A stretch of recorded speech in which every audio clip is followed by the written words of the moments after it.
Power ಸ್ಟೋರಿಯಲ್ಲಿ ಮೊದಲ story. Dharmasthala ಗ್ರಾಮದ ಸುತ್ತಮುತ್ತ ನೂರಾರು ಶವಗಳನ್ನು ಹೂತಿಟ್ಟಿದ್ದೀನಿ ಅಂತ ಹೇಳಿ ಬುರುಡೆ ಬಿಟ್ಟಂತಹ ಮಾಸ್ಕ್ ಮ್ಯಾನ್ ಚಿನ್ನಯ್ಯಗೆ ಇವತ್ತು ವೆರಿ ಬಿಗ್ ಡೇ. ಧರ್ಮಸ್ಥಳ ಬುರುಡೆ ಕೇಸ್ ವಿಚಾರಕ್ಕೆ ಸಂಬಂಧಪಟ್ಟಂತೆ ಒಂದು ಕಡೆ ತನಿಖೆಯನ್ನು ಚುರುಕುಗೊಳಿಸ್ತಾ ಇದ್ದಾರೆ SIT ಟೀಮ್ ಕಡೆಯಿಂದ, ಮತ್ತೊಂದು ಕಡೆ ಇವತ್ತು ವೆರಿ ಬಿಗ್ ಡೇ. ಕಾರಣ ಇವತ್ತು ಕೋರ್ಟ್ ಮುಂದೆ ಚಿನ್ನಯ್ಯನ ಹೇಳಿಕೆಯನ್ನು ದಾಖಲು ಮಾಡಿಕೊಳ್ಳಲಾಗುತ್ತೆ.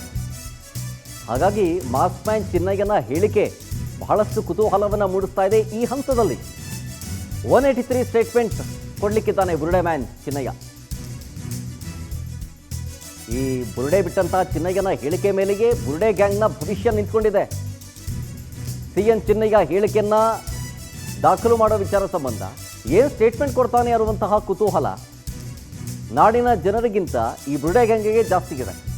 ಈಗ ಆಲ್ರೆಡಿ ದಿನಕ್ಕೊಂದು ಚಿನ್ನಯ್ಯ ತಿಮರೋಡಿಯ ವಿಡಿಯೋಸ್ಗಳನ್ನು ರಿಲೀಸ್ ಮಾಡ್ತಾ ಇದ್ದಾರೆ ಒಂದೊಂದಾಗಿನೇ ಈ ಬುರುಡೆ ಗ್ಯಾಂಗ್ ಕಡೆಯಿಂದ. ತಿಮರೋಡಿ ಜೊತೆಗಿನ ಚಿನ್ನಯ್ಯ ವಿಡಿಯೋಗಳೆಲ್ಲವೂ ರಿಲೀಸ್ ಆಗಿದ್ದು ನೀವು ನೋಡಿದಿರಿ. 4 ದಿನದಲ್ಲಿ ಸುಮಾರು 13 ವಿಡಿಯೋಗಳು. ಸೊ ಹಾಗಾಗಿ ಇವತ್ತು ಕೋರ್ಟ್ನಲ್ಲಿ ಸ್ಟೇಟ್ಮೆಂಟ್ ಕೊಡ್ತಾನೆ ಈ ಚಿನ್ನಯ್ಯ. ಆ ಸಂದರ್ಭದಲ್ಲಿ ವಿಡಿಯೋ ಬಗ್ಗೆ ಪ್ರಶ್ನೆ ಎತ್ತುವ ಸಾಧ್ಯತೆಯೂ ಕೂಡ ಇದೆ. ಆ ವಿಡಿಯೋ ಯಾವಾಗ ಮಾಡ್ಕೊಂಡಿದ್ದು, ಇವಾಗ ಯಾಕೆ ಬಿಡ್ತಾ ಇದ್ದಾರೆ, ನಿಮಗೇನಾದರೂ ಈ ವಿಡಿಯೋವನ್ನು ರಿಲೀಸ್ ಮಾಡೋ ವಿಚಾರ ಸಂಬಂಧ ನಿಮಗೇನಾದರೂ ಮಾಹಿತಿ ಇತ್ತಾ, ಅಥವಾ ಈ ಹಿಂದೆಯೇ ಇದ್ರ ಬಗ್ಗೆ ಏನಾದರೂ ಡಿಸ್ಕಸ್ ಮಾಡ್ಕೊಂಡಿದ್ರಾ? ಇಫ್ ಇನ್ ಕೇಸ್ ಆ ಚಿನ್ನಯ್ಯ ಇದೆಲ್ಲವೂ ಕೂಡ ಷಡ್ಯಂತ್ರ ಅನ್ನುವಂಥ ಸ್ಟೇಟ್ಮೆಂಟ್ ಕೊಟ್ಟರೆ ಆ ಭಾಗವಾಗಿ ಈ ವಿಡಿಯೋ ಸಂಬಂಧವೂ ಕೂಡ ಪ್ರಶ್ನೆಗಳನ್ನು ಕೇಳಲಾಗುತ್ತೆ. ಮತ್ತೊಂದು ಕಡೆ ಉಲ್ಟಾ ಹೊಡೆದು ಬಿಡ್ತಾನೆ ಬುರುಡೆ ಗ್ಯಾಂಗ್ ಏನು ಅಂದ್ಕೊಳ್ಳಿತ್ತೋ ಅದರ ವಿರುದ್ಧವಾಗಿ ಏನಾದರೂ ಸ್ಟೇಟ್ಮೆಂಟ್ ಕೊಟ್ಬಿಟ್ರೆ ಅನ್ನುವಂಥ ಭಯ ಈಗ ಬುರುಡೆ ಗ್ಯಾಂಗ್ಗೆ ತಡ್ತಾ ಇದೆ. ಬಂಧನದ ಭೀತಿಯಿಂದ ತಪ್ಪಿಸ್ಕೊಳ್ಬೇಕು ಅನ್ನುವಂಥ ನಿಟ್ಟಿನಲ್ಲಿ ಈ ವಿಡಿಯೋ ಷಡ್ಯಂತ್ರ ಏನಾದರೂ ಹಿಡಿದಿದೆಯಾ? ಆರಂಭದಿಂದಲೂ ಈ ಬಿ ಗ್ಯಾಂಗ್ ಅಂತ ಕರಿತೀವಲ್ಲ ಬುರುಡೆ ಗ್ಯಾಂಗು, ಈ ಷಡ್ಯಂತ್ರವನ್ನು ಪವರ್ TV ಬಿಚ್ಚಿಡ್ತಾ ಇದೆ ನಿಮ್ಮ ಮುಂದೆ. ಪ್ಲ್ಯಾನ್ ಮಾಡಿಕೊಂಡು ಮೊದಲೇ ವಿಡಿಯೋವನ್ನು ಮಾಡಿಟ್ಕೊಂಡಿತ್ತು ಈ ಗ್ಯಾಂಗು.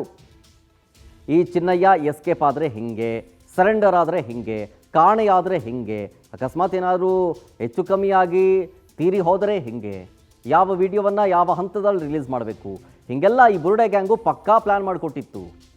ಜೊತೆಗೆ ಈಗ ಕ್ಲೈಮ್ಯಾಕ್ಸ್ ಹಂತವನ್ನು ತಲುಪ್ತಾ ಇದ್ದಂತೆ ಈ ತನಿಖೆಯ ದಿಕ್ಕನ್ನು ತಪ್ಪಿಸಬೇಕು ಅನ್ನುವಂಥ ಷಡ್ಯಂತ್ರದ ಭಾಗವಾಗಿ ಈ ವಿಡಿಯೋವನ್ನು ರಿಲೀಸ್ ಮಾಡಿದ್ದ ಹೀಗನ್ನುವಂತಹ ಅನುಮಾನ ಎಲ್ರಿಗೂ ಕಾಡ್ತಾ ಇದೆ.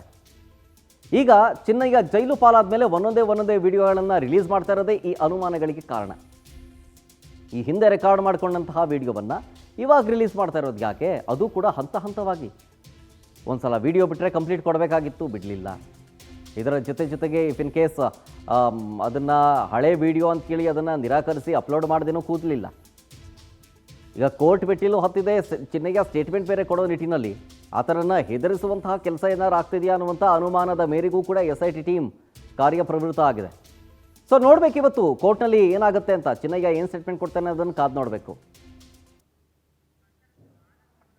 ಡೀಟೇಲ್ಸ್ ಇನ್ನಷ್ಟು ಸಿಗಬೇಕಾಗತ್ತೆ, ಯಾಕಂದರೆ ಇವತ್ತು ಕೋರ್ಟ್ಗೆ ಹಾಜರು ಪಡಿಸ್ಬೇಕಾಗತ್ತೆ. ಎಷ್ಟೊತ್ತಿಗೆ ಹಾಜರಾಗ್ತಾನೆ ಈ ಮಾಸ್ಕ್ ಮ್ಯಾನ್ ಚಿನ್ನಯ್ಯ, ಜೊತೆಗೆ ಏನು ಸ್ಟೇಟ್ಮೆಂಟ್ ಕೊಡ್ತಾನೆ ಅನ್ನುವಂಥ ಹಿನ್ನೆಲೆಯಲ್ಲಿ ಕುತೂಹಲಕ್ಕೆ ಕಾರಣ ಆಗ್ತಾ ಇದೆ.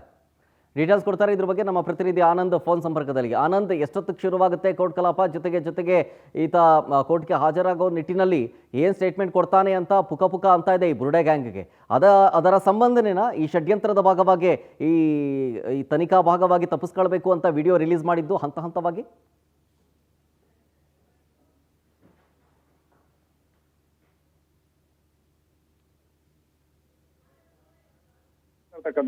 ಮೊದಲು 1-2-3 ವಿಡಿಯೋಗಳನ್ನ ಬಿಡುಗಡೆ ಮಾಡಲಾಗಿತ್ತು. ನಿನ್ನೆ ಮೊನ್ನೆವರೆಗೆ 9 ವಿಡಿಯೋ 10 ವಿಡಿಯೋ ಆಗಿತ್ತು. ಈಗ 13-14 ವಿಡಿಯೋಗಳನ್ನ ರಿಲೀಸ್ ಮಾಡಿರ್ತಕ್ಕಂಥದ್ದು.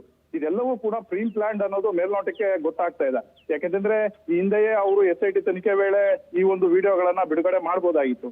ಆದ್ರೆ ಈಗ SIT ತನಿಖೆ ನಡೀತಾ ಇರತಕ್ಕಂತ ವೇಳೆ ಜೊತೆಗೆ ಚಿನ್ನಯ್ಯ ಅವರು ತಪ್ಪೊಪ್ಪಿಗೆ ಕೊಟ್ಟಿರ್ತಕ್ಕಂಥ ಒಂದು ಹಿನ್ನೆಲೆಯಲ್ಲಿ ಈ ಒಂದು ವಿಡಿಯೋಗಳನ್ನ ರಿಲೀಸ್ ಮಾಡಿ ಇಡೀ SIT ಹಾದಿಯ ದಿಕ್ಕನ್ನೇ ತಪ್ಪಿಸ್ತಕ್ಕಂಥ ಒಂದು ಪ್ರಯತ್ನಗಳು ಈಗಾಗಲೇ ಮಾಡ್ತಾ ಇದ್ದಾರೆ ಅನ್ನೋ ಒಂದು ಅನುಮಾನಗಳು ಶುರುವಾಗಿರ್ತಕ್ಕಂಥದ್ದು.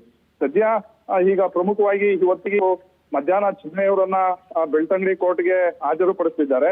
ಈ ಸಂದರ್ಭದಲ್ಲಿ ಚಿನ್ನಯ್ಯ ಅವರ ಸ್ಟೇಟ್ಮೆಂಟ್ ಅನ್ನು ಕೂಡ ದಾಖಲು ಮಾಡ್ಕೊಳ್ಳೋದಕ್ಕೆ ಕೋರ್ಟ್ ಮುಂದಾಗಿದೆ.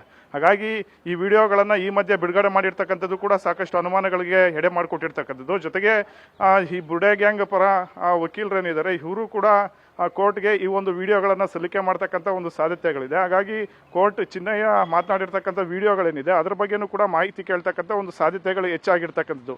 ಹಾಗಾಗಿ ಪ್ರಮುಖವಾಗಿ ಈ ಪ್ರಕರಣ ದಿನಕ್ಕೊಂದು ಟ್ವಿಸ್ಟ್ಗಳನ್ನು ಪಡ್ಕೊಳ್ತಾ ಇದೆ. ಅದರಲ್ಲೂ ಬುರ್ಡೆ ಗ್ಯಾಂಗ್ ಏನಿದೆ, ಈ ಗ್ಯಾಂಗ್ ಬಹಳಷ್ಟು ಒಂದು ಷಡ್ಯಂತ್ರಗಳನ್ನು ಮಾಡಿ ಜೊತೆಗೆ ಚಿನ್ನಯ್ಯ ಅವ್ರ ಜೊತೆ ಮಾತನಾಡಿದಾರೆ ಎನ್ನಲಾಗ್ತಾ ಇರ್ತಕ್ಕಂಥ ಒಂದು ವಿಡಿಯೋಗಳನ್ನು ಹರಿಬಿಟ್ಟು SIT ಹಾದಿಯನ್ನೇ ತಪ್ಪಿಸ್ತಕ್ಕಂಥ ಒಂದು ಪ್ರಯತ್ನಗಳನ್ನು ಮಾಡ್ತಾ ಇದ್ದಾರೆ.